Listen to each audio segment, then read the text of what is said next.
sabihin mo hindi ka magtataka pag sinabi mo na si Lito Lapid ay numero unong magnanakaw. Kaya namanan ni Senador Lito Lapid, galing daw ito sa nakaw? Totoo nga ba ang sinasabi nitong si Toto Kausin kung saan siya yung naglabas ng katotohanan at meron siyang ebidensya na magpapatunay na yung mga kayamanan daw at mga lupain, mga ari-arian ni Lito Lapid ay galing daw sa pagnanakaw, lalong-lalo na nung sinabi nga ni Toto Kausin na napakalaki pala ng nakukuha ni Lito Lapid nung siya pa ay mayor sa Pampanga nung bumuhos nga ang lahar, 1 milyon daw tuwing araw-araw ang kanyang nakukuha. May katotohanan kaya yung mga sinasabi nito at kailangan kaya na ikulong si Lito Lapid? Kaya narito guys, panoorin natin. Patungkol kay Lito Lapid. And talagang tinututukan ko ito at marami na naman ako na-discover patungkol sa kanyang mga gawain sa bilang opisyal. At hindi po ako naniniwala na yung kanyang kinita bilang artista ay sapat para mabili ang lahat ng kanyang kayamanan, no? Sa nanaipon. Meron siyang 2 property mga sa sa United States, dollars 'yun. Tapos nakabili din siya sa iba't ibang bahay. Sa Purak lang, marami siyang nabili. Sa Pampanga lang, marami siyang nabili. Doon lang sa Purak, 2 ata ang mansion niya dyan. So, ibig sabihin, talagang mahilig sa lupa ito si Mr.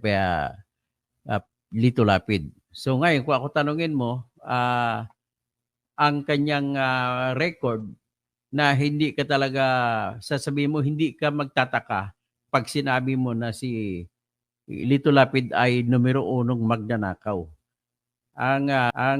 Nung natalakayan natin ng isang araw, nauna tayo, tinalakay natin na binigyan din siya ng parte sa lupa diyan sa 106.4 hectares na kanyang nakuha na binigay na may pag-ari ng tinatawag na sisters daw o brothers ng mga Cruz na representa ng kanilang anak siguro o kapatid na si Roberto Pert Cruz na siyang nangungulo sa kumpanya na Victoria Tourism Park at siyang nagmamayari o namamahala ng 106.4 hectares. Actually, bago pa yung maliban pa sa 106.4 hectares sa Purak, Pampanga, may kinamkam din siya ng mga katabing lupa. Tapos ito para magkaroon siya ng protection, yung kanyang BFF na si Lito Lapid ang nagbibigay ng protection sa kanya. So dahil sa mga pagbibigay ng tulong ni Mr. Lito Lapid sa kanya ay talagang deserve naman ni Mr. Lito Lapid na mabigyan ng malaking mga lupa, no?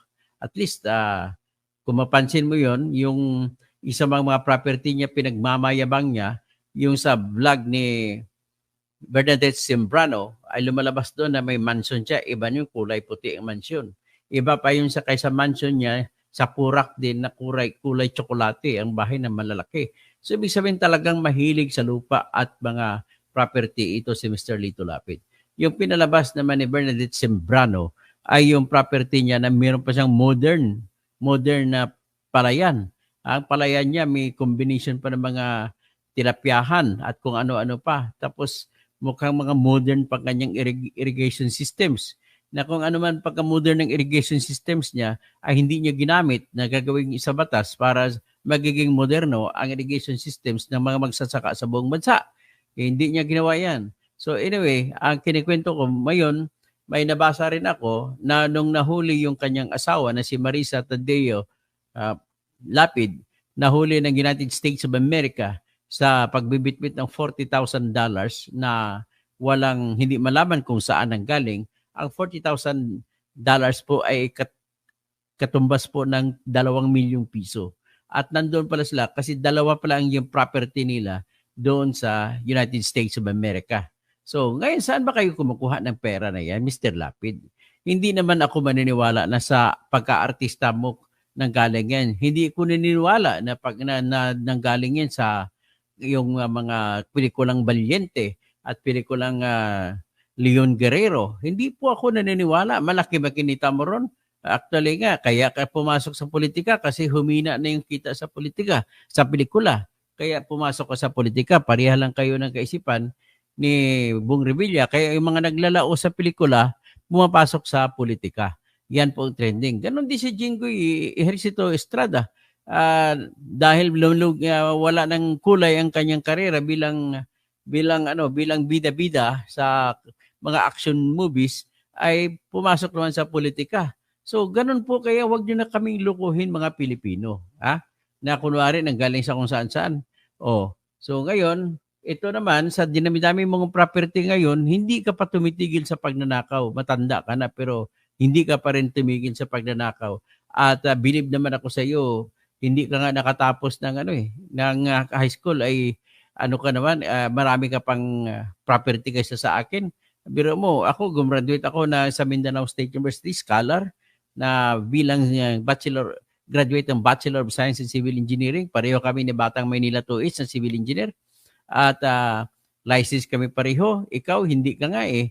Tapos hindi ko alam kung paano yumaman. Pag sinabi pa nga, knowing Miriam Santiago, turuan mo naman kami. Sinabi niya kay Janet Napoles, turuan mo naman ako kung paano yumaman. Biro mo si Miriam Santiago na napaka matalino ay nagtatanong pa kung paano yumaman. So, yan po ang ating pag-usapan sa ngayon, si Mr. Lito Lapid. At isa pa, ang aking isipapkan sa inyo, bilang patunay talagang magnanakaw, sa ikinasuhan siya sa fertilizer fund scam. At ang kanyang kaso ay binasura noon sa Sandigan Bayan sapagkat daw may nalabag ang kanyang karapatan sa mabilisang trial, ang kanyang right to speedy trial. So, dinismiss naman ng Sandigan Bayan, kaya lang humabol ang ombudsman at binaliktad ng Supreme Court noong December 2019 at ibinalik ang kanyang kaso sa Supreme Court. So, ang problema lang sa ating sistema ng katarungan sa ating mga korte, napakabagal tumakbo, ay mas makupad pa kaysa tinatawag na snail mail, o mas makupad pa kaysa yung taklobo pag lumakad. Nako, mas nauna pa nakarating yung taklobo.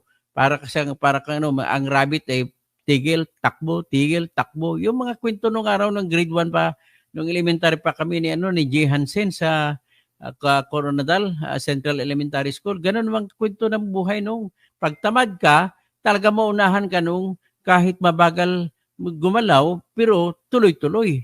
Yan ang kwento ng buhay. So ngayon, ito naman si Lito Lapid, hindi ko alam kung paano siya yumaman. Siguro naman kung may buhok ako, mas gwapo pa ako sa kanya. Kaya lang, aktor siya, magaling siya sa aktor, kaya sa kumita ako. No? Pero hindi ako naniniwala na yung kinita sa aktor ay sapat para yumaman siya, makabili siya maraming bahay, 2 sa Amerika, 5, ang bahay nga niya sa Amerika na tinabi ko na may kaso yung kanyang misis, ginamit pang pangpiyansa, $500,000. Magkano sa Philippine peso ang $500,000? So, kung ang $400,000 is 10 million, nasa 10 million, halos 12 million ang $500,000 na piyansa niya. Ang ginamit na pang piyansa sa kanyang kaso sa Amerika ay yung kanyang 2 bahay sa Amerika. Teka muna, bakit ka nakabahay doon sa Amerika? Sige nga, don't tell me na sabi mo nga nanggaling ka sa hirap eh. Kung nanggaling ka sa hirap, virtually, pag mag-compute tayo, pasok pera, pasok, labas, nagsimula ka sa zero.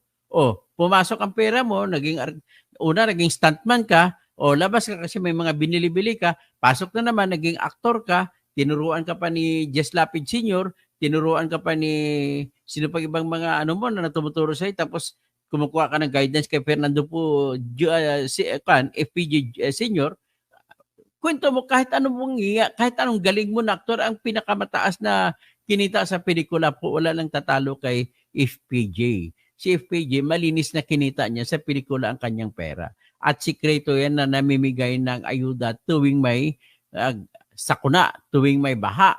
Sikreto lang, hindi nag-anunsyo, tag-ilang truck ang bitbit ng mga ayuda para sa mga biktima ng baha. ni minsan hindi nag-anunsyo. Ito naman si Lito Lapid, paano ka mas mayaman ka pa kay Fernando Po Jr.? Nako. Ngayon, ipaliwanag mo nga, dahil nga lumina yung pelikula mo at hindi na kumikita, plakna na, bagsak na sa takilya. Kaya noong 1992 ay pumasok ka sa pelikula, tumakbo ka muna vice-gobernador ng Pampanga at nanalo ka.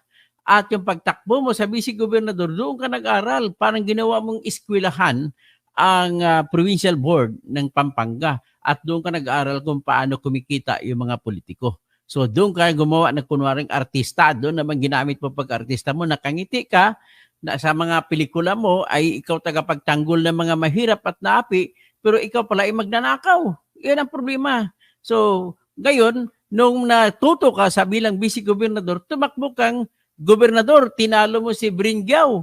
At nung nanalo ka sa noong 1995, ito na ngayon naging gobernador ka. Ito na ngayon, dito mo nakita ang pagkakataon kung gaano mo kinonvert sa bilyon na kinita mo ang lahar na pumutok kasi po yung Mount Pinatubo noong June 15, 1991. So para maalala nyo yung Mount Pinatubo, gusto kong ipakita sa inyo yung Mount Pinatubo. Ito, ipakita ko lang sa inyo just to prove to you na talagang historic itong Mount Pinatubo. Kung ang Mount Pinatubo maraming pinatay, ito naman ay gumawa kay Lito Lapid na isang bilyonaryo. O ito, yan, naalala mo yan ang picture ito, award-winning na literato, kinuha yan ng Manila Bulletin na litratista o photographer, photojournalist na si Albert Garcia, kaibigan ko. So kapatid siya ni Boy Garcia na taga Manila Bulletin din. So tingnan nyo naman ang kuha ni Albert Garcia. Oh, ganda, galing pagkakuha. Oh, kita mo may hinahabol, may porbiera pa tayo nung araw, tawag yan, no? So, yan ang pinatubo na yan. Yan nangyari ng June 15, 1991. So, pero nung 1995, naging gobernador na si Lito Lapid, ay kumita siya kung tatanong ka, magkano kinita? Aba, simple lang siguro sasabihin kung magkano kinita niya. So, ayon naman sa aking nalalaman, kung magkano mag-estimate ka ng kinita niya, sa isang taon, pwede po siyang kumita ng tinatawag kalahating bilyon. So, 9 na taon siya naging gobernador, di sabihin mo 4 bilyon ang kinita